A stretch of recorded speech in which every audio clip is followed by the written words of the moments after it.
Dear student, आज के lecture में हम बात करने वाले हैं एक बहुत ही इंपॉर्टेंट टॉपिक के बारे में जिसका नाम है पार्ट्स पर मिलियन, जिसको एब्रीवेट किया जाता है पीपीएम से।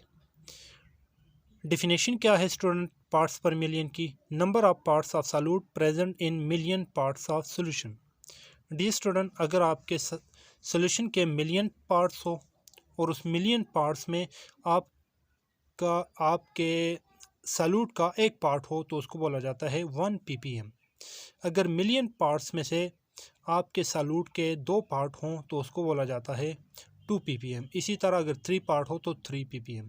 मिलियन किसको बोलते हैं स्टूडेंट? मिलियन को शो करते हैं 10⁻⁶। मिलियन को बोला जाता है 10 लाख। 10 लाख पार्ट अगर सोल्यूशन के हो और उस 10 लाख पार्ट में से एक पार्ट आपके सॉल्यूट का हो तो उसको बोला जाता है 1 ppm। फार्मूला क्या है student? Number of ppm is equal to mass of solute, gram में लेना है, divide by mass of solution, gram में, मल्टीप्लाई 10⁻⁶। अगर स्टूडेंट आपको कोई भी अमाउंट ऑफ सॉल्यूट गिवन हो ग्राम में और अमाउंट ऑफ सॉल्यूशन गिवन हो ग्राम में, तो इस फार्मूले में पुट करके आप नंबर ऑफ ppm को फाइंड आउट कर सकते हैं। इसकी पहली एग्जांपल देख लेते हैं। Suppose you want to dissolve 40 gram NaCl in enough water to make 250 gram of solution. What is the concentration of NaCl in parts per million? Student example में कह रहा है अगर आप 40 ग्राम NaCl को इतने पानी के अंदर डालें कि उस सॉल्यूशन का वॉल्यूम बन जाए 250 ग्राम। इस केस में concentration of NaCl parts per million कितना होगा? तो ऊपर वाले फार्मूले में अगर हम इसको पुट कर लेते हैं, मास ऑफ सॉल्यूट हमारे पास 40 ग्राम, मास ऑफ सॉल्यूशन 250 ग्राम है, इंटू 10⁻⁶, इसको मल्टीप्लाई डिवाइड करेंगे तो हमारे पास जो भी आंसर आएगा स्टूडेंट उतने पार्ट्स पर मिलियन होगा। सेकंड एग्जांपल में कह रहे हैं suppose you want to dissolve 10 gram NaCl in 500 ml of water. What is the concentration of NaCl in ppm? इस एग्जांपल में कह रहे हैं स्टूडेंट अगर 10 ग्राम NaCl को 500 ml वाटर के अंदर डालें तो NaCl की कंसंट्रेशन पार्ट्स पर मिलियन में कितनी होगी? स्टूडेंट इस एग्जांपल में 10 ग्राम NaCl को 500 ml वाटर के अंदर डाला हुआ है, ऊपर एग्जांपल में 250 ग्राम सोल्यूशन के अंदर डिज़ोल्व था। इधर कह रहा है कि 10 ग्राम NaCl को 500 ml के अंदर डिज़ोल्व किया हुआ है। तो इस केस में हम इसको कैसे सॉल्व करेंगे स्टूडेंट? सबसे पहले हम 500 ml को चेंज करेंगे, 500 ml वाटर को चेंज करेंगे ग्राम में, फिर ऊपर फार्मूला में पुट करेंगे। तो ग्राम से ml से किस तरह ग्राम में जाएंगे, उसके लिए हम डेंसिटी का फार्मूला यूज़ करेंगे। डेंसिटी का formula student density is equal to mass per unit volume. Density हमें मास चाहिए, मास के लिए रीअरेंज करेंगे तो mass is equal to density into volume. Density हमारे पास वाटर के केस में 1 ग्राम पर ml होती है और वॉल्यूम हमारे पास इस केस में 500 ml गिवन है। इसको 500 को 1 से मल्टीप्लाई करेंगे तो 500 ml से कैंसिल हो जाएगा और ग्राम में कन्वर्ट हो जाएगा। तो इसका मतलब ये हुआ कि 500 ml जो है वो 500 ग्राम के बराबर होता है। तो अब स्टूडेंट क्या करेंगे, पार्ट्स पर मिलियन वाले फार्मूले में पुट करेंगे, mass in gram divide by mass of solution into 10⁻⁶। याद रखिएगा मास ऑफ सॉल्यूशन का मतलब होता है कि सॉल्यूट और सॉल्वेंट का मास। सॉल्यूट का मास 10 ग्राम था NaCl का, प्लस सॉल्वेंट का मास हमारे पास कितना आया 500 ग्राम। 500 प्लस 10 510 ग्राम आ गया सॉल्यूशन का वॉल्यूम, और 10 ग्राम सॉल्यूट का था। 10 gram solute divide by 510 gram into 10⁻⁶, इसको मल्टीप्लाई डिवाइड करेंगे तो हमारे पास आंसर आ जाएगा। स्टूडेंट अगर आपको इस तरह का न्यूमेरिकल गिवन हो जिसमें सॉल्यूट तो ग्राम में हो और सॉल्वेंट हमारे पास ml में हो, तो याद रखिएगा ml को आपने चेंज करना है मास के अंदर डेंसिटी वाले फार्मूले को रीअरेंज करके। एग्जांपल नंबर 3 पे जाते हैं student. C water contain 53 parts per million of sodium carbonate. Find mass of sodium carbonate present in 25 ml of glass water. कह रहे स्टूडेंट के सी वाटर के अंदर 53 parts per million sodium carbonate present होता है। आपने फाइंड करना है सोडियम कार्बोनेट का मास। उस सी वाटर में से अगर हम एक गिलास 25 ml वाटर ले लें, उसके अंदर सोडियम कार्बोनेट का मास कितना होगा? तो इस केस में भी स्टूडेंट आपको 25 ml ग्लास वाटर गिवन है, तो 25 ml वाटर को मतलब पूरे सोल्यूशन का वॉल्यूम 25 ml है। 25 ml को आपने वाटर को चेंज करने ग्राम में, सेम ऊपर वाला फार्मूला डेंसिटी वाला फार्मूला यूज़ करेंगे। Density is equal to mass per unit volume, मास के लिए रीअरेंज किया, डेंसिटी की जगह वाटर की डेंसिटी 1 ग्राम पर ml, वॉल्यूम 25 ml। इसको मल्टीप्लाई करेंगे तो हमारे पास 25 ml जो है ये चेंज होके वाटर 25 ml वाटर चेंज हो जाता है 25 ग्राम के अंदर। अब स्टूडेंट पार्ट्स पर मिलियन वाले फार्मूले में पुट करेंगे। ppm हमें गिवन है 53 ppm। मास ऑफ सॉल्यूट हमें नहीं पता x। मास ऑफ सोल्यूशन कितना है 25 ग्राम इंटू 10⁻⁶। इसको रीअरेंज करेंगे, x के लिए रीअरेंज करें तो हमारे पास 53 इंटू 25 डिवाइड बाई 10⁻⁶। इसको मल्टीप्लाई डिवाइड करेंगे तो हमारे पास आंसर आ जाएगा। तीसरे टाइप का न्यूमेरिकल स्टूडेंट कैसे आ सकता है? How to prepare 1 ppm, 2 ppm, 3 ppm etcetera. किसी भी सब्सटेंस का, किसी भी चीज़ का अगर आपने 1 ppm सोल्यूशन बनाना हो, 2 बनाना हो, 3 बनाना हो, वट एवर 100 या 1000 ppm सोल्यूशन बनाना हो, तो उसके लिए कौन सा फार्मूला यूज़ करेंगे? स्टूडेंट फार्मूला यही रहेगा, parts per million is equal to mass of solute gram में लेने, मास ऑफ सोल्यूशन ग्राम में लेने इंटू 10⁻⁶। स्टूडेंट इस केस में हम 1 ppm सोल्यूशन बना रहे हैं तो 1 ppm की जगह 1 ppm।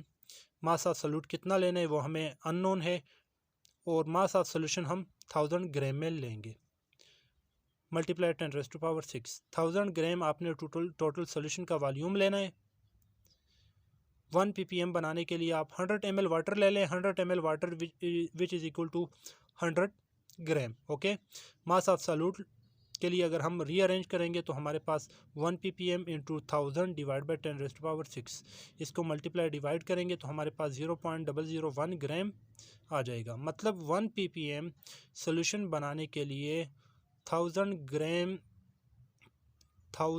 ग्राम वाटर के अंदर या 1000 ml वाटर के अंदर अगर आप 0.001 ग्राम किसी भी सब्सटेंस का 0.001 ग्राम लें और उसको 1000 ml के अंदर पुट करें तो वो आपके पास 1 ppm के बराबर हो जाएगा। इसको अगर हम मिलीग्राम में कन्वर्ट करेंगे तो पॉइंट अगर इधर शिफ्ट करेंगे 1 2 3 तो 1 मिलीग्राम के बराबर हो जाएगा।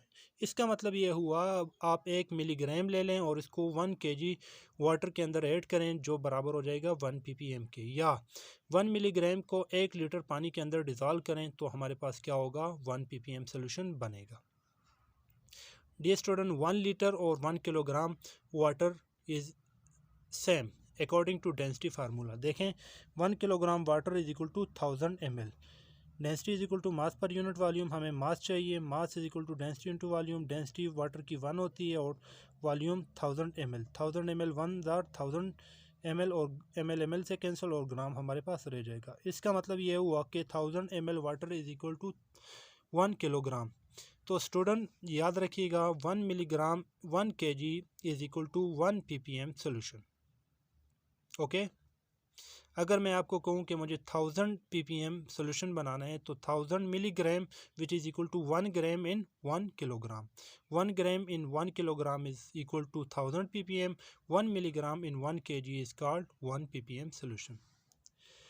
सेकंड टाइप का न्यूमेरिकल कैसा आ सकते हैं student? How to prepare 500 ml of 10 ppm NaOH solution. 500 ml का 10 ppm सोडियम हाइड्रोक्साइड का सोल्यूशन बनाना है। मतलब 10 ppm का सोल्यूशन बनाना है जिसका वॉल्यूम कितना हो 500 ml हो। फार्मूला 10 ppm बनाना है, 10 ppm mass of solute mass of solution into 10⁻⁶। Mass of solute के लिए रीअरेंज करेंगे तो हमारे पास 10 ppm into 500 gram divide by 10⁻⁶ आ जाएगा। तो इसको मल्टीप्लाई करेंगे, डिवाइड करेंगे तो हमारे पास 0.005 ग्राम। या इसको कन्वर्ट करें मिलीग्राम में तो 5 मिलीग्राम। मतलब 5 मिलीग्राम को आप 500 ग्राम वाटर के अंदर ऐड करें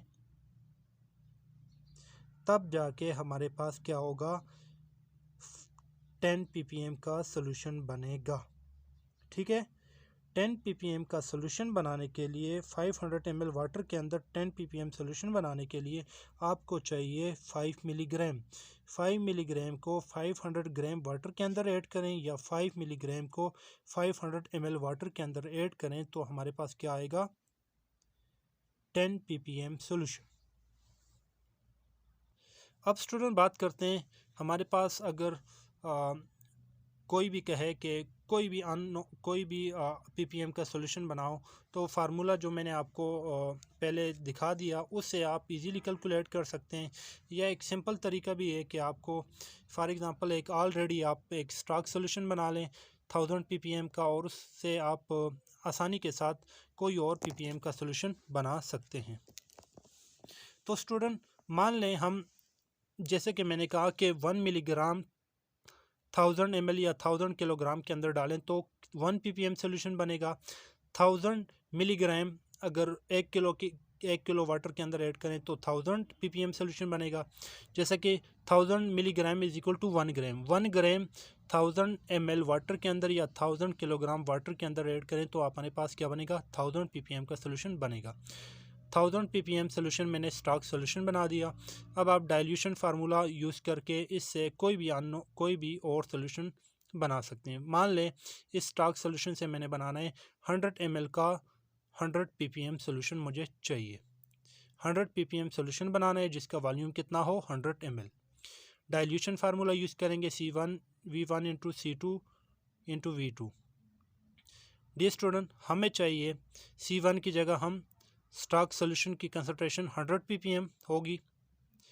C1 वॉल्यूम 1 इसका कितना था, 100 ml।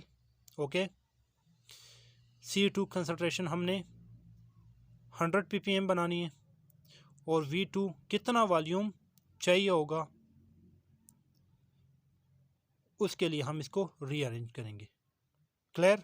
तो इस अबव फार्मूला को हम V2 के लिए अगर रीअरेंज करें तो C2 दोनों तरफ डिवाइड हो जाएगा, यहाँ से C2 ख़त्म हो जाएगा और यहाँ पे C2 आ जाएगा।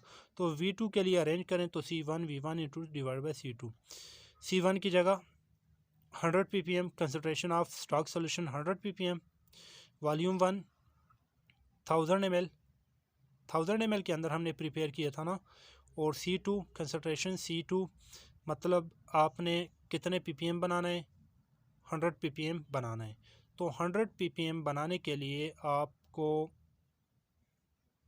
कितना वॉल्यूम चाहिए होगा, ये ppm से कैंसिल, मल्टीप्लाई डिवाइड करेंगे तो हमारे पास वॉल्यूम क्या आ जाएगा, 1 ml। इसका मतलब ये हुआ कि आप 1 ml लें और इसको 100 ml वाटर के अंदर डिज़ोल्व करें तो हमारे पास 100 ppm का सोल्यूशन 100 ml के अंदर आ जाएगा। ये था स्टूडेंट हमारे पास 1000 ppm 1000 ml के अंदर 1000 ppm का स्टॉक सोल्यूशन था। 100 ppm का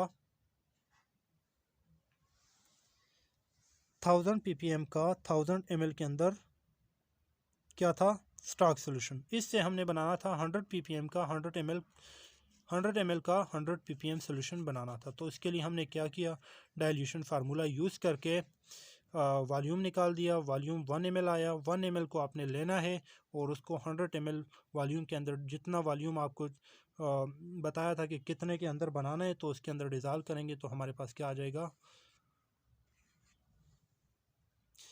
100 ppm 100 ml वाटर के अंदर आ जाएगा। तो इस तरह स्टूडेंट आप स्टॉक सोल्यूशन को यूज़ करके कोई भी ppm वगैरह का सोल्यूशन आसानी के साथ बना सकते हैं।